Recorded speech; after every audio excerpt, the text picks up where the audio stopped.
नमस्कार, NDTV India पे आपका स्वागत है। मैं हूं मनोरंजन भारती। आज हमारे साथ एक विशिष्ट मेहमान हैं, गुलाम नबी आज़ाद साहब। राज्यसभा से रिटायर हुए हैं, करीब 30 साल राज्यसभा में रहे। उसके पहले 2 बार लोकसभा के सदस्य भी रहे महाराष्ट्र से, यानी 10 साल लोकसभा जोड़ लीजिए, और जम्मू कश्मीर के मुख्यमंत्री भी रहे। तो एक लंबा राजनीतिक करियर है और वो इसलिए याद किया जाएगा कि जब उनका विदाई भाषण हो रहा था तो प्रधानमंत्री भावुक हो गए थे और आज़ाद साहब भी भावुक हो गए थे। सर, उस मोमेंट को आप कैसे डिस्क्राइब करें? लेकिन बहुत सारे लोग को ये कन्फ्यूजन है कि भावुक किस चीज़ पे प्रधानमंत्री जी हुए थे और मैं किस चीज़ पे भावुक हुआ। मेरे ख्याल में उसका विदाई से कोई संबंध नहीं था, उसका एक इंसिडेंट से संबंध था।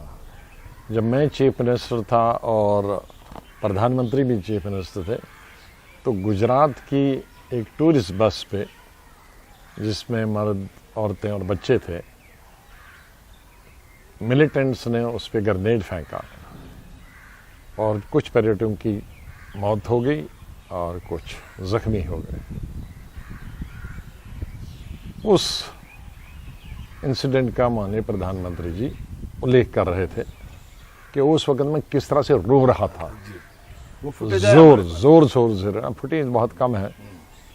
और जब उनको विदा करने गया था कई घंटों के बाद, पहले तो उनको हॉस्पिटल में देखने वगैरह में गया और जिनका इलाज हो सकता था इलाज करना, जो तब तक इस दुनिया में नहीं रहे उनको ठीक करके ताबूत में बना के भेजने का। और जब दोपहर के बाद या शाम को मैं उनको सी ऑफ करने गया, तो जिस तरह से वो दृश्य जो था,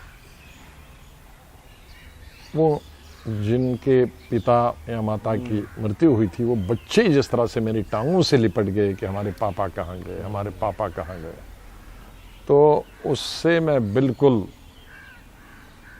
इतना भावुक हो गया उस समय पे कि मैं खुद चिल्लाने लगा। मुझे लगता था वो ज़्यादा चिल्ला रहे हैं कि मैं ज़्यादा चिल्ला रहा हूँ, अचानक, और आंखों से रोश। और इस बीच में उस वक्त के मुख्यमंत्री, जो आज के प्रधानमंत्री के, उनके फ़ोन आते थे और मैं रोते रोते ही उनसे बात करता था।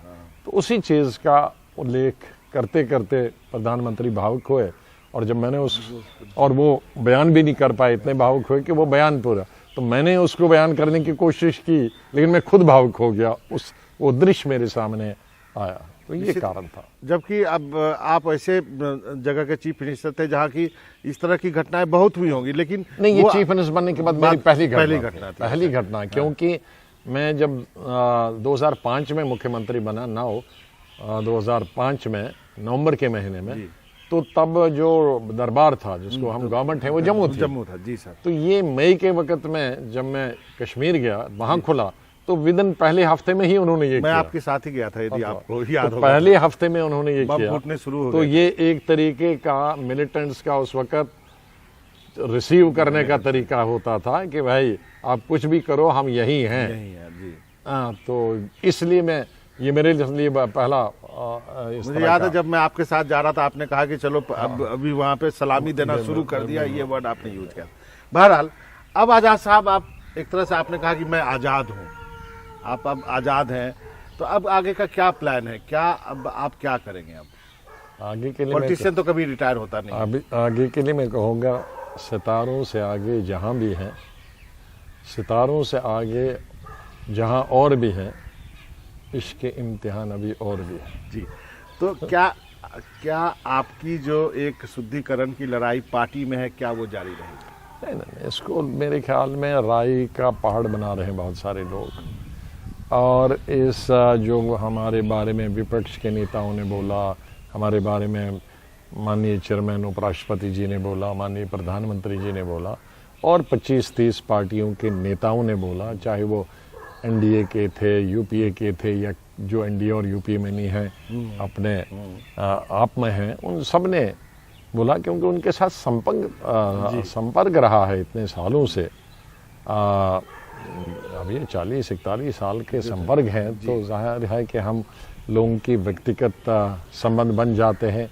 राजनीतिक तौर पर हम लड़ाई तो करते रहते हैं पार्लियामेंट में, पार्लियामेंट के बाहर, क्योंकि वो लड़ाई जो होती है वो सिद्धांतिक लड़ाई है, सिद्धांतों की लड़ाई है, विचारधारा की लड़ाई है। वो विचारधारा की लड़ाई और सिद्धांतों की लड़ाई अब आगे भी बराबर बनती रही, उससे कोई संबंध नहीं है। लेकिन चूंकि जो विदाई कल परसों से चल रही है वो तो व्यक्तिगत है, व्यक्तिगत है जी वो सर। पार्टी की विदाई नहीं नहीं है। है, नहीं नहीं। तो उसमें आदमी जो व्यक्तिगत संबंध बनते हैं सालों सालों से, तो वो नजदीक आ जाता है, तो वो याद आता है।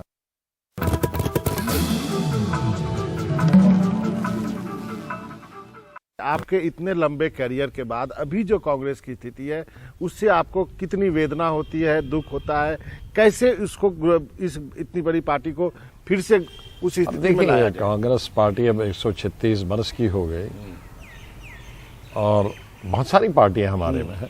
मैं किसी भी पार्टी के खिलाफ नहीं हूं, चाहे वो नेशनल हो या रीजनल हो, लेकिन चूंकि पुरानी पार्टी है तो अगर सचमुच में जाने, बहुत सारी पार्टीज अपने आप को नेशनल पार्टी बोलते हैं, वो बने, उसमें कोई आपत्ति नहीं है। लेकिन इस वक्त दो ही पार्टियां हैं पूरे देश में जो हर राज्य में है, कम है, छोटी है, वो है कांग्रेस और बीजेपी और रूलिंग पार्टी बीजेपी। इसलिए स्वाभाविक है अगर बीजेपी का कोई मुकाबला कर सकता है तो वो कांग्रेस ही कर सकता है। और जितनी भी रीजनल पार्टीज हैं वो कांग्रेस की ही तरफ देखती हैं। जब हम सत्ता में थे तो बहुत सारी पार्टियां बीजेपी की तरफ देखते थे कि वो ही बड़ा अल्टरनेटिव बन सकता आज जो पार्टी की आज जो लोग देखते हैं, अब बीजेपी सत्ता में है तो लोग कांग्रेस से अपेक्षा रखते हैं कि कांग्रेस डट के आए, कांग्रेस मुकाबला करे रूलिंग पार्टी का। इवन रूलिंग पार्टी में बहुत सारे लोग हैं जो उन्होंने मुझे कहा कि हम चाहते हैं कि भाई कांग्रेस जिंदा रहे, क्योंकि उनका जो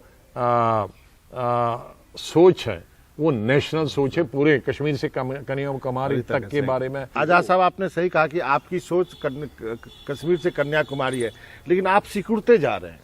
दिक्कत तो ये है, यही तो चिंता का विषय है, यही हम सिकुड़ते जाते हैं। यही हम सब लोगों की चिंता है कि जो स्टूडेंट लाइफ से, जो जवानी की वजह से हम लोगों ने अपनी स्टूडेंट लाइफ में, स्टूडेंट लाइफ में और जवानी हमने जो दी है अपने की, बजाय आज जैसे लोग जाते हैं पार्टियों में जाते हैं, तफरीके करने के लिए जाते हैं, हॉलीडेज के लिए, कोई लंदन जाता है, कोई यूरोप जाता है, कोई अमेरिका जाता है, कहीं जाता है। तो हम लोगों ने वो जो इस तरह का खेल कूद का या तफरी का था वो जमाना तो हमने पार्टी में लगा दिया। तो आपको लगता नहीं है फुल टाइम अध्यक्ष चाहिए आपको? देखो, हमें हर आदमी फुल टाइम चाहिए।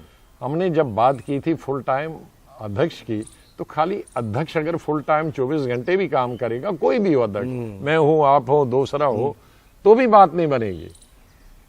बीजेपी और सीपीएम में क्या है, ये अध्यक्ष खाली काम नहीं करता, नहीं, पूरी मशीनरी काम करती है। तो इसीलिए हमने कहा है कि ये खाली अध्यक्ष तो होना ही चाहिए, क्योंकि नीचे वाले देखते हैं कि जब अध्यक्ष नहीं करेगा हम क्यों करेंगे। लेकिन लोग जब देखेंगे अध्यक्ष जागा है, वो 2 बजे भी बात फोन कर सकते हैं, 1 बजे।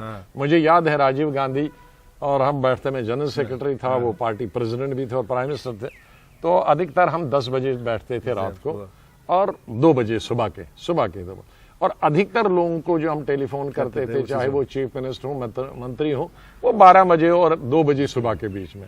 तो उसके कारण नतीजा क्या होता था कि लोग सतर्क रह सकते थे। प्रधानमंत्री किसी वक्त भी 12 बजे भी कुछ पूछ सकता है, सुबह के 1 बजे भी पूछ सकता है, 2 बजे पूछ सकता है। तो असर उसका कास्केडिंग असर पड़ता है, नीचे तक असर पड़ता है। तो हमारा ये कहना है प्रेसिडेंट किसी भी पार्टी का हो वो तो फुल टाइम होना ही चाहिए, और फुल टाइम की कोई सीमा नहीं होती है। हम खुद 3 शिफ्ट में चीफ मिनिस्टर कर चुके हैं काम। राजीव गांधी के साथ हम खुद सुबह 8 बजे से लेकर रात के 2 बजे तक काम करते रहे। तो हो सकता, लेकिन स्टेट में भी इलेक्शन हो, डिस्ट्रिक्टों में भी इलेक्शन हो, ब्लॉकों में भी इलेक्शन हो, इलेक्शन से क्या होता है फर्क लोग नहीं समझते। इलेक्शन में रिस्पॉन्सिबिलिटी आती है कि ये लोगों ने मुझे चुना है ये काम करने के लिए। अपॉइंटमेंट में आता है कि मुझे एक आदमी को खुश रखना है, उसने जिसने मुझको अपॉइंट किया है, बाकी भाड़ में जाए, मैं वो खुश है मुझसे, तो मुझे कोई हटा नहीं सकता। मुझे लगता है सीडब्ल्यूसी का पिछला इलेक्शन कलकत्ता सेशन में हुआ। सीडब्ल्यूसी का नहीं, सीडब्ल्यूसी का इलेक्शन कलकत्ता में लास्ट में हुआ 97 में, मैं उसी की बात नहीं करता, मैं बाकी डिस्ट्रिक्ट लोअर प्रेसिडेंट लेवल की भी को बात आप कर स्टेट प्रेसिडेंट को करेंगे तो स्टेट प्रेसिडेंट पार्टी अध्यक्ष को खुश रखेगा, है? क्योंकि उन्होंने बनाया है, तो वो अपनी पार्टी की परवाह नहीं करेगा। लेकिन जब अगर इलेक्टेड होगा तो निश्चित तो जिन्होंने चुना है उनकी परवाह करेगा। जब district president state president appoint करेगा, वो खाली स्टेट प्रेसिडेंट को खुश रखेगा, दूसरों की परवाह नहीं करेगा। जब ब्लॉक प्रेसिडेंट भी ऐसा ही करेगा तो उसका मतलब है कि वो उसमें चापलूसी पैदा होती है, साइकोफेंसी पैदा हो जाती है, कोटरी पैदा होती है और पार्टी खत्म हो जाती है। एक सवाल जो मैं हर कांग्रेस नेता से पूछता हूं, क्या कांग्रेस में नॉन गांधी अध्यक्ष स्वीकार होगा लोगों को? सवाल फिर लोग गलत इस बात को लोग गांधी और वर्सेस नॉन गांधी जोड़ते हैं। सवाल संगठन का है जी, संगठन उसमें गांधी हो, किसी पद पे नॉन गांधी हो, प्रिंसिपल का है कि हमारे कॉन्स्टिट्यूशन में जो संविधान में ये चीजें लिखी हैं, ब्लॉक का इलेक्शन लिखा है, डिस्ट्रिक्ट का इलेक्शन लिखा है, आज भी अभी संविधान इस वक्त भी संविधान खोलिए, स्टेट का इलेक्शन है, वर्किंग कमेटी का इलेक्शन है, सीसी का इलेक्शन है, पार्लियामेंट्री बोर्ड का प्रावधान है, कांग्रेस प्रेसिडेंट का इलेक्शन है। ये सब जो हम बता रहे हैं ये हम जैसे हम राज्यसभा लोकसभा में है, भारत के कॉन्स्टिट्यूशन को कोट करते हैं, ये हमारी मतलब आपका कहना है कि हर स्तर पे चुनाव होना चाहिए। चलिए मैं मान गया, चलिए इससे हो सकता है।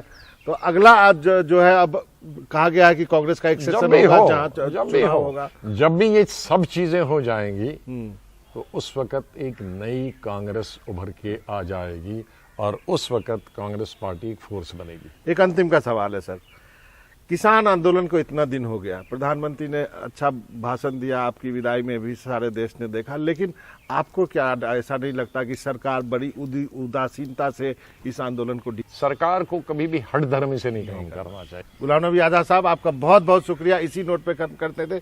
ये है गुलाम नबी आज़ाद साहब, जिन्होंने कई महत्वपूर्ण बातें कही, लेकिन जो साथ में उन्होंने कही अंत में कि किसी भी सरकार को अपनी जनता के साथ हठधर्मिता नहीं करनी चाहिए। ये इस सरकार के लिए एक सीखने की बात होगी। NDTV में आज इतना ही। नमस्कार।